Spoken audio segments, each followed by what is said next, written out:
இளைஞர்கள்னா யாரு? கட்டுக்கடங்காமல் தலைமுடியை வளர்ப்பவர், கட்டுப்பாடுகளை பெரிதும் மதிக்காதவர். டூ வீலர்ல ஓட்டினானா 140ல ஓட்டுறவன். 5 பேர் 4 பேரா ஏறி போவாங்க, வீலிங் பண்ணுவாங்க. ஒரு சக்கரத்துல ஓட்டுவான், நமக்கு 2 சக்கரத்திலேயே ஓட்ட தெரியல. அவன் ஒரு சக்கரத்துல ஓட்டுவான். சனி ஞாயிறானா 12 மணிக்கு எந்திரிப்பான். காலையில மத்தியானம் ராத்திரி 12 வரைக்கும் உறங்க மாட்டான். அப்பா அம்மா சொல்றத அலட்சியமா பார்ப்பான். அம்மா சொல்றதையாவது கொஞ்சம் கேட்பான், அப்பா சொல்றதை கண்டுக்கவே மாட்டான். அவர் வாய் முழுசு, நான் இந்த வீட்டில் இருக்கணுமா வேண்டாமா, நீங்க டிசைட் பண்ணுங்க.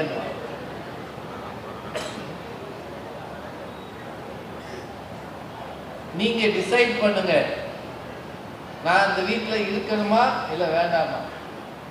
அந்த மாதிரி பேசக்கூடியவன். அவனுக்குன்னு ஒரு நட்பு வட்டம் இருக்கும், அவனுக்குன்னு சில ஆசைகள் தேவைகள் இருக்கும்.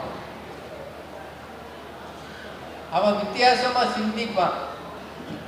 எந்த நேரமும் மொபைலுக்குள்ள குடியிருப்பான். தலையில ஒரு அவரக்காய் பந்தல் மாதிரி முடியாது, ஏற்றி வளர்த்து அதுக்கு எண்ணெயே காட்ட மாட்டான்.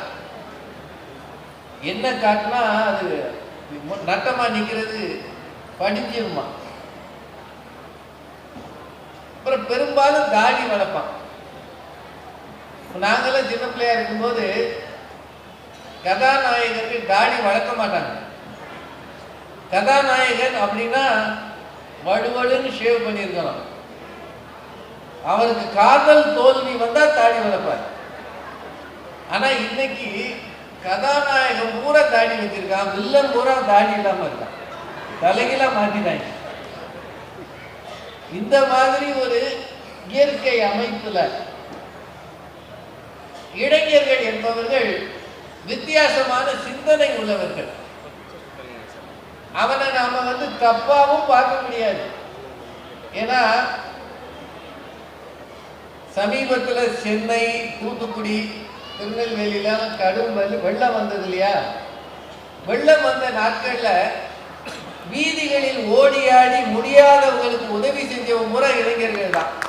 வேற யாரும் எதிர்த்து வெளியே வர முடியாது. அந்த வீட்டுல ஒரு தாத்தாவும் பாட்டி சிக்கிட்டாங்கடா, கஞ்சி இல்லாம கிடக்குறாங்கடா, ஒரு பன்ரொட்டியாவது வாங்கிட்டு போய் கொடுப்போம்டான்னு இந்த அளவு தண்ணீரில் நீந்தி போகிற துணிச்சலும் ஆற்றலும் இளைஞர்களுக்கு தான் இருந்தது. அதுல ஒரு நாளும் குறைந்து சொல்ல முடியாது. என்னங்க, அது இருந்ததா இல்லையா?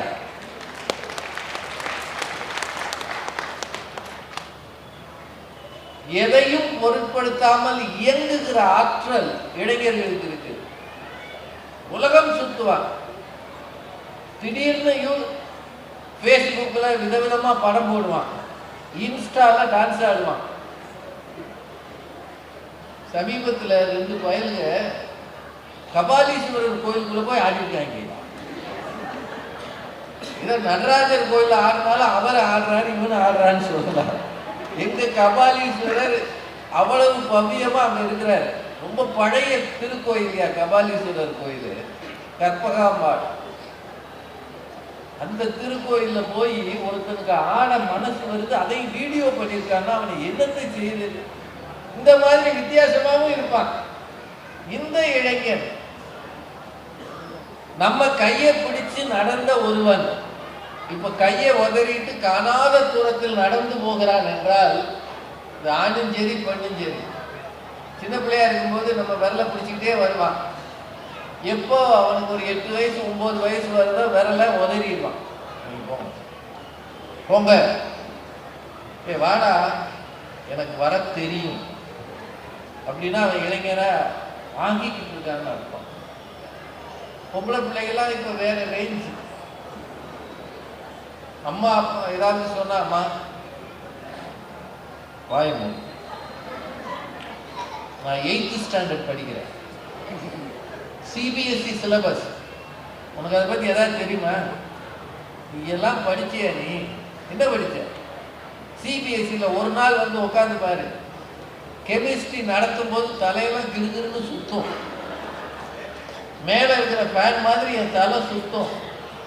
அதுக்கப்புறமும் நான் சாயந்தரம் வீட்டுக்கு வரனே எனக்கு ஆரத்தி எடுக்கணும், அதை விட்டுட்டு அதிகமாக பேசுகிற அப்படின்னு பொம்பளை பிள்ளைகளும் திட்டுது.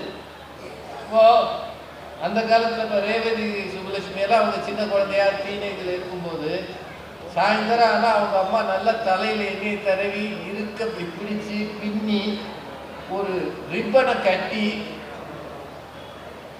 இப்படியே தான் இருக்கணும், அப்போ தான் முடி வளரும் சொல்லியிருக்காங்களா இல்லையா? கவிதா அங்கிருந்து எட்டி பார்க்குறாங்க, என்னமோ அவங்களுக்கு அது செய்யாத மாதிரி.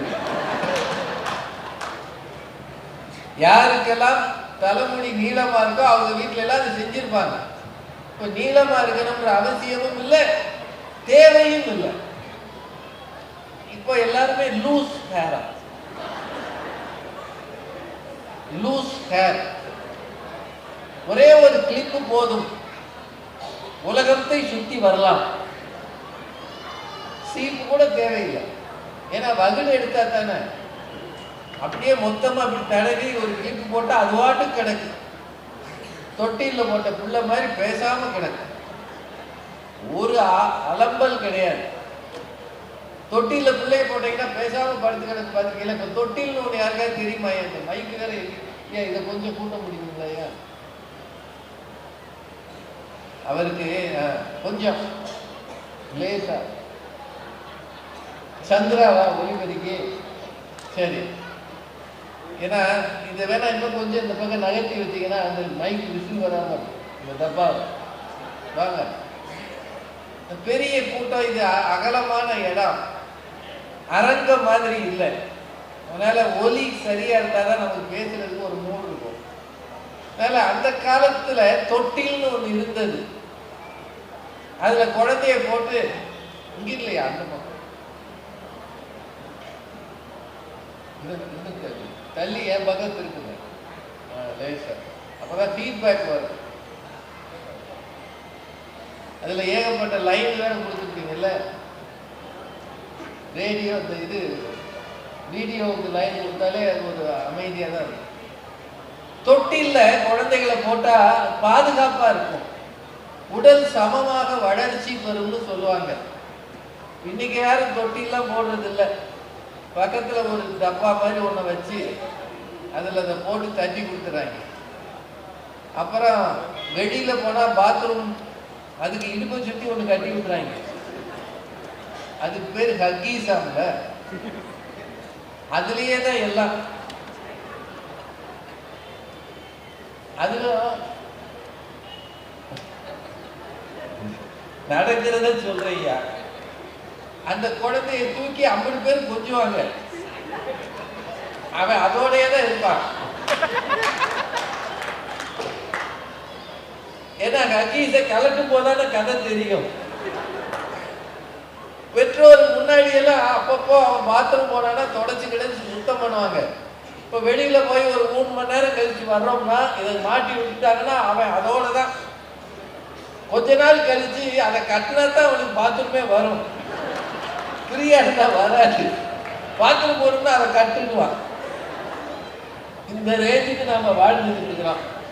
இப்படி வளர்கிற பிள்ளைகள் பெற்றோரின் அரவணைப்பு இல்லாமல் அதிகம் வளர்கிற பிள்ளைகள் இன்னைக்கு பெருகி இருக்கிறாங்க.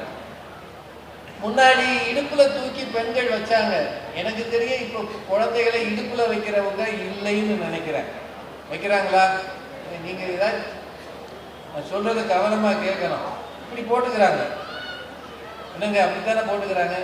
இன்னும் வெளிநாட்டுக்கு போயிட்டாங்கன்னா ஒரு கங்காரு பை மாதிரி ஒண்ணு வச்சிருக்காங்க.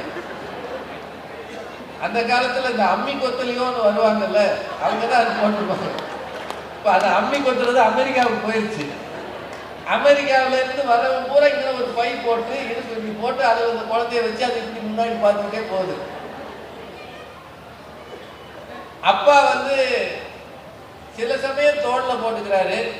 வெளிநாட்டுல இருக்கிறவங்க கழுத்தை சுத்தி இப்படி காலை போட்டுக்கிட்டு இப்படி அப்படி கையை பிடிச்சிக்கிட்டு இப்படி போவாங்க. ஏர்போர்ட்ல எல்லாம் பார்க்கலாம். மாதிரி ஒவ்வொருத்தரும் ஒவ்வொரு வகையா குழந்தைய வளர்க்குறாங்க. ஆனா குழந்தைகளை தொடுவது, நெருக்கமாக இருப்பது என்பது எதிர்காலத்தில் அந்த பிள்ளைகளுக்கும் பெற்றோருக்குமான தொடர்பையும் பாசத்தையும் அதிகரிக்கும் அப்படின்னு அறிவியல் கண்டுபிடிப்புகள் இருக்கு. தொடுதல் அப்படின்றது இருக்கு இல்லையா, அது ரொம்ப நல்லதுன்னு சொல்லுவாங்க.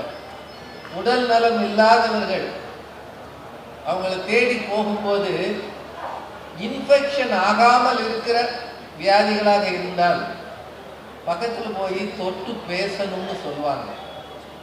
தூரத்தில் இருந்து என்ன சோமலியா, எத்தனை நாள், எப்போ வருவ, ஒழுங்கா உடம்ப பார்த்துக்க, அப்படியே போயிடுறது. இப்போ நம்மலாம் அதை விட பக்கத்தில் போய் கையை தொட்டு உனக்காக நான் வேண்டிக்கிட்டேன், சரியாயிடும், கொஞ்ச நாள் பழைய மாதிரி ஆகிடுவேன்னு தொடு உணர்வு இருக்கு இல்லையா, அது தருகிற ஆறுதல் வேறு எதுவும் தராது என்று